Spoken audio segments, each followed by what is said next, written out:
Welcome to Healthy versus Toxic, the podcast where licensed mental health professionals explore what makes a relationship healthy or unhealthy or even abusive, all from a scientifically informed perspective.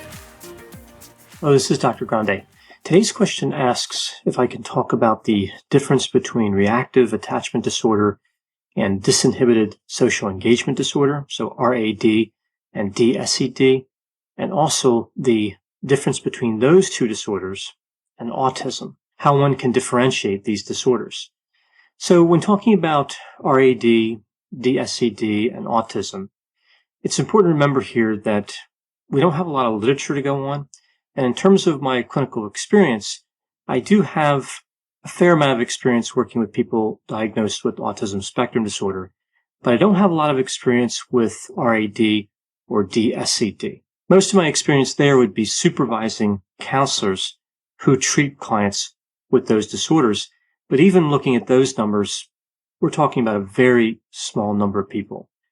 Because when we look at RAD and DSED, we're talking about a lot of times children in institutional settings. And there's just only so many counselors that would work in those settings and only so many opportunities to supervise counselors in that role. So RAD and DSED are rare disorders, and they appear to affect a specific population at a fairly high rate, children that have been neglected in institutions, and they don't seem to affect the rest of the population as much, right? So it's kind of an unusual pair of disorders in that way. So now let's take a look at the definition for reactive attachment disorder as we see it listed in the Diagnostic and Statistical Manual, the DSM. The arrangement here, in terms of the definition, the arrangement of the symptom criteria and other criteria, is a little unusual compared to the other diagnoses we see in the DSM. So with RAD, we see criterion A. With this criterion, we see inhibited emotionally and withdrawn behavior. And we see two criteria under that. A child rarely seeks comfort when distressed and rarely responds to comfort when distressed. Then we move to criterion B. This has to do with social emotional disturbance, and we see that an individual has to meet two of the following: minimal social emotional responsiveness, limited positive affect, and episodes of unexplained irritability, sadness, or fearfulness. Then we move to really the most unusual criterion C. This would be patterns of extremes of insufficient care, and one of the following must be met here: social neglect or deprivation in the form of persistent lack of having emotional needs for comfort, stimulation, and affection met by caregiving adults. The second one, repeated changes in primary caregivers. And the third one, being raised in unusual settings that limit opportunities to form selective attachments. So really what's being talked about here, for the most part, would be institutions, like I mentioned before. That's really where we see this disorder diagnosed. Moving to criterion D refers back to criterion C. It says the criterion C must have happened first. So the social neglect is presumed to be responsible for the behavior. This is really the unusual part of this definition. Criterion C, and then of course criterion D making this statement. We see as well here that criterion A, the symptom criteria, they must start after criterion C is met. So again, this is consistent with the idea that criterion C, the social neglect, is what caused the disturbance. So then looking at the other criteria, we see that the criteria for autism are not met. So in the DSM, the way it's worded currently, you cannot have comorbid RAD and autism. The disturbance is evident before age 5. The developmental age of the child is at least 9 months. If the disorder is persistent for more than 12 months, it can be labeled as persistent, and it can be labeled as severe if all the symptoms are exhibited. Now moving on to disinhibited social engagement disorder, DSED. This is fairly similar in a lot of ways to RAD. The key difference would be criterion A. So with this criterion, we see a pattern of behavior in which a child actively approaches and interacts with unfamiliar adults. And two of the following criteria must be met to meet criterion A: reduced reticence in approaching and interacting with unfamiliar adults, overly familiar verbal or physical behavior, diminished or absent checking back with an adult caregiver after venturing away, even in unfamiliar settings. And the last one is a willingness to go off with an unfamiliar adult with little or no hesitation. So again, this is the part of DSCD that's really different than RAD. There's a few other differences, but largely after this, they are quite similar. So we see that this disorder can easily be confused with ADHD, but in theory, it wouldn't be too easy to confuse with reactive attachment disorder, right? Because that criterion A is so different. So in theory, again, it should be easy to separate from RAD. So RAD and DSCD should be easy to differentiate, but RAD and DSCD, when compared to autism, this is where we'd have more difficulty differentiating. So we can see that DSCD and RAD have the same exact etiology. Again, that social neglect component. With RAD, we'd expect to see depressive symptoms and withdrawn behavior, and DSCD is characterized by disinhibition and externalizing behavior. So if we look at these two disorders, what really stands out here in terms of being unusual is that clear etiology. That's one part. Again, we don't see a lot of disorders in the DSM where we can really point to one thing and say this caused the disorder. That is the case with RAD and DSCD. The other unusual component is the fact that these disorders are not described in adults. So we don't really have any information in the research literature, or very little, that tells us what these disorders would look like in an adult. The research is really focused on children, mostly younger than 5 years old. So we have somewhat of a picture from ages like 5 to 10 and 10 to 15, but it gets quite fuzzy after age 15. And again, with adults, little or no information is available. So we don't know how this presents in adults. This really creates a problem for clinical practice. So if you're treating somebody in their 20s or 30s and they were originally diagnosed with RAD, you wouldn't really know what to expect. The course isn't known extending that far into the lifespan. Now, not surprisingly, with these two disorders, a lot of researchers have questioned if they're really separate disorders in the first place. But findings do support the idea that there's two sub-patterns of attachment, and they are associated but technically distinct syndromes. We see in the research literature that the patterns demonstrate stability over periods of time, like 2 years or more, and were distinguishable from more well-established disorders such as depression and externalizing disorders. The two syndromes seem to contribute independently to functional impairment among children who have been studied, among participants in studies dealing with RAD and DSCD. Now, a lot of these studies do use samples from institutions, so this is kind of an important caution. We don't have a lot of information about RAD or DSCD that would form under other circumstances. Another interesting point here is it's extremely rare that somebody would have reactive attachment disorder without having comorbid disinhibited social engagement disorder. So if somebody has RAD, it's quite likely they also have DSCD. So both of these disorders, with all this in mind though, are again very rare. We see very few studies published on these disorders, and they're considered one of the least evidence-based sets of disorders in the DSM. RAD used to be referred to as RAD inhibited type in DSM-4, and the disorder that would eventually become DSCD was referred to as RAD disinhibited type. So these two disorders started out as really just two types of RAD, again in DSM-4. In DSM-5, we see them as separate disorders. Well, welcome to the Bravery Academy. My name is Emma Ferris and I'm your host. This podcast is crafted to share the stories of courageous individuals who've overcome adversity and found the courage to live their best lives. We'll explore the science of well-being, courage and connection, and interview top thought leaders, game changers, and survivors. It is from these stories that we learn what resilience is, how to heal, how to recover, and how to be brave. Hi there, I'm Heather Drago. And I'm Sarah Saunders. We host the podcast That's a hard no about saying no and setting boundaries. So you can become that true and empowered you that this world needs. Saying no isn't just okay. It's the key to living an authentic, fulfilling life. I'm a licensed professional clinical counselor, so while this podcast is in no way a replacement for one-on-one therapy, I suppose I know what I'm talking about. I'd say so.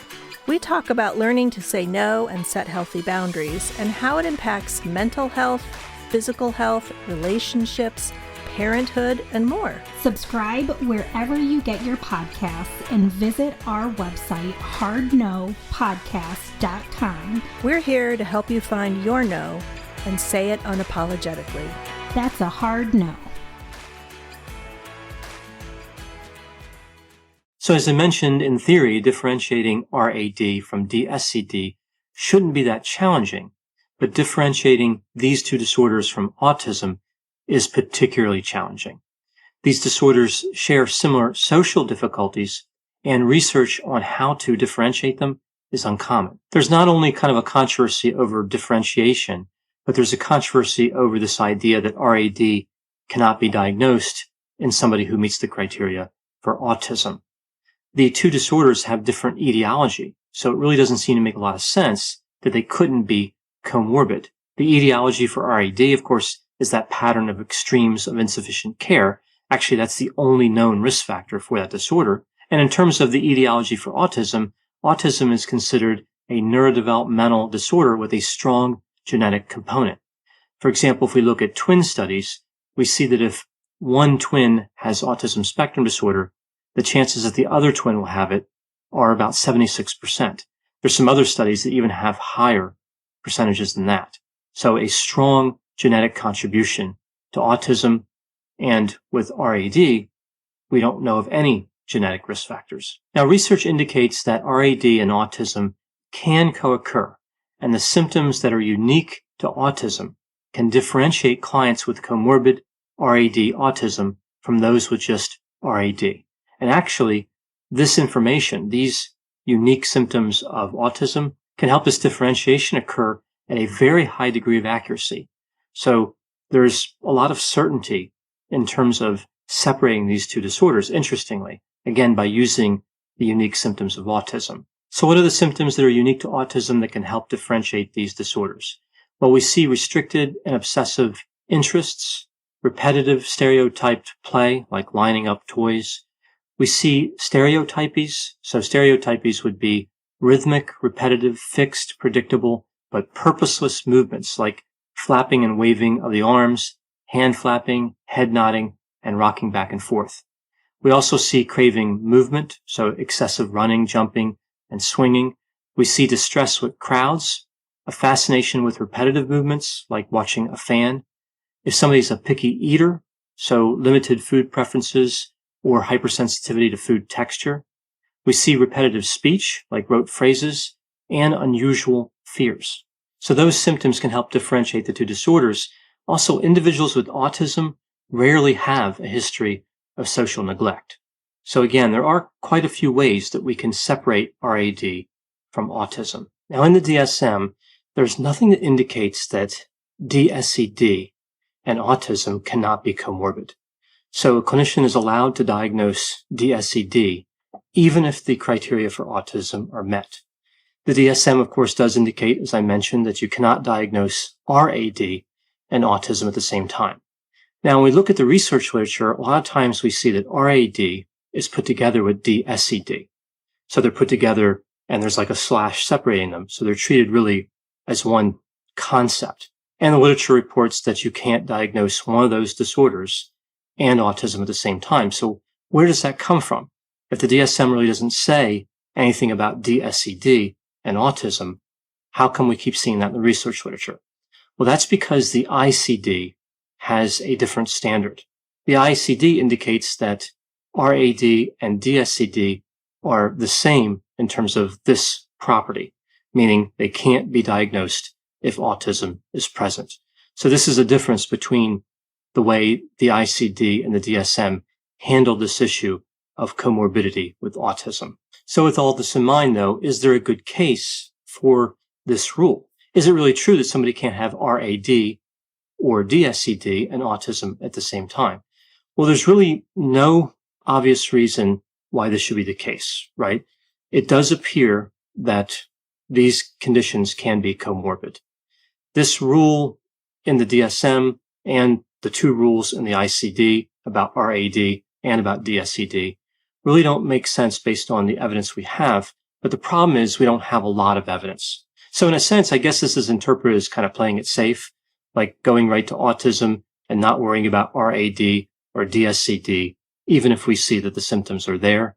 But again, there's not really a scientific reason to believe this. In practice, it actually does make sense that somebody could have RAD or DSCD and have autism at the same time. Now, again, with the symptoms being similar, that's what gets a lot of clinicians confused. And I think to some extent, it becomes confusing for researchers because they're not working with a lot of information. And we have a lot of studies with populations from institutions and not studies with populations from other areas. So this just becomes very challenging to make any type of definitive statement on what you can or can't do with these diagnoses. Now, it's interesting when we look at RAD and DSCD, we see that the comorbidity with these disorders is actually quite high. 70% of those with RAD or DSCD have oppositional defiant disorder, 55% have conduct disorder, and 30% have attention deficit hyperactivity disorder. So again, a substantial amount of comorbidity with these disorders. Now, another interesting point about the DSM and how it reports on RAD, it says that in terms of the associated features with RAD, that we should expect to see developmental delays and stereotypies. I mentioned those before as something unique to autism. We see in studies that few or no children who participate in these studies who had RAD and DSAD without autism reported stereotypies. So stereotypies do not seem to be part of reactive attachment disorder or disinhibited social engagement disorder. So that's really different than what's stated in the DSM. So if a clinician is working with a child with RAD or DSAD, and we see stereotypies observed in that child, the clinician may want to consider comorbid autism. Again, the official rules forbid it, but in reality, it's something a clinician should consider. Sometimes the rules of the DSM, and for that matter, the ICD, must be broken, right? Clinical experience and doing what's necessary to help the clients, like accurately diagnosing and delivering treatment, that comes first before the rules we see in the DSM. So if there's a comorbid presentation of RAD and autism spectrum disorder, that's what it is. Even though the DSM says it can't be that way, a clinician can still note that in the chart and treat the client for both disorders. Thanks for listening. This has been a production of Ars Longa Media. The producers for this show are Christopher Breitigan and Madison Linden. The executive producer is Dr. Patrick Beeman. For more content, please visit our website at arslonga.media. To leave feedback or suggestions, send an email to info@arslonga.media. To find more content from Dr. Grande, including a link to his YouTube channel and his other Ars Longa podcasts, visit our website at arslonga.media. This podcast is intended for informational purposes only and should not be construed as medical or mental health advice. Ars Longa, Vita Brevis.